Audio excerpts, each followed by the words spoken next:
Look, I want to talk to you about Daniel Andrews. Of course, former Labor premiers Daniel Andrews and Bob Carr have attended Beijing's Victory Day military parade.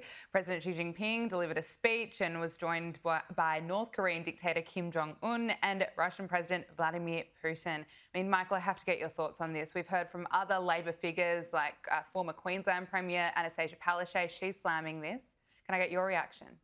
Well, they shouldn't have gone. But I think the answer is that both Bob Carr and Daniel Andrews have got commercial interests in China, and they're furthering their own commercial interests. I mean, why else would you go to sit with that rogues gallery?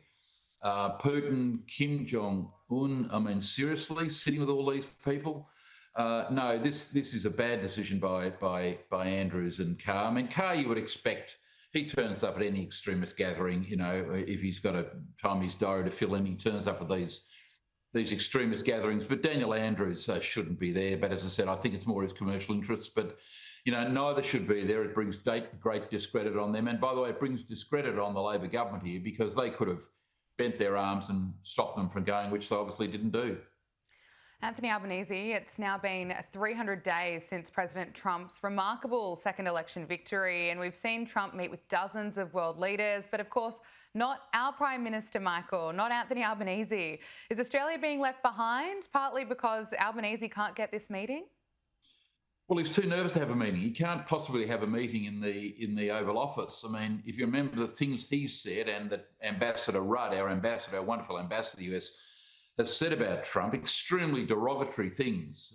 He can't afford to sit in the White House, in the Oval Office, with Marco Rubio and JD Vance looking around the room, spying our ambassador and saying, aren't you the bloke that called our president basically a nutcase and a threat to democracy? So Albanese can't go to the Oval Office. So we're confined to the situation where the Australian Prime Minister has to sort of, pull at Trump's coattails on the side of some conference in the middle of nowhere. That's all Australia has been, we've descended to because he can't front up to have a meeting with the President of the United States, one of our key allies. It's a very disappointing outcome for Albanese, but that's what you come to expect from him. He's a hard left activist, as we've seen in his appalling performance over Israel and his lack of defence of the Jewish community. So shame on him, but it will be interesting to see when it happens. Who knows what will happen? Well, the US slammed Albanese's decision to recognise the state of Palestine, and Anthony Albanese made that announcement after securing so-called commitments from Palestinian Authority President Mahmoud Abbas. Well, it's interesting, Secretary of State Marco Rubio has barred Mahmoud Abbas from the UN General Assembly, and a statement from the White House essentially says that the Trump administration does not reward terrorism. Can I get your assessment of that decision? I suppose it was going to be expected. And of course, the contrast we're seeing between the US's position here and Australia's.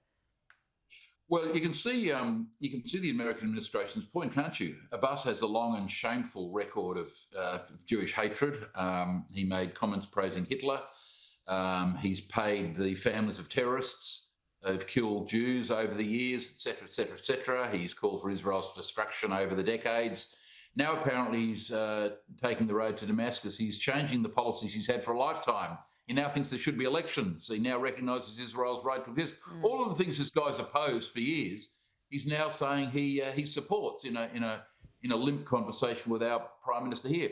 The two things that weren't mentioned, most importantly, the right to return. Has Abbas given away the Palestinians' demand that they can go back and live in Israel, from which they left or expelled or escaped in 1948 and beyond?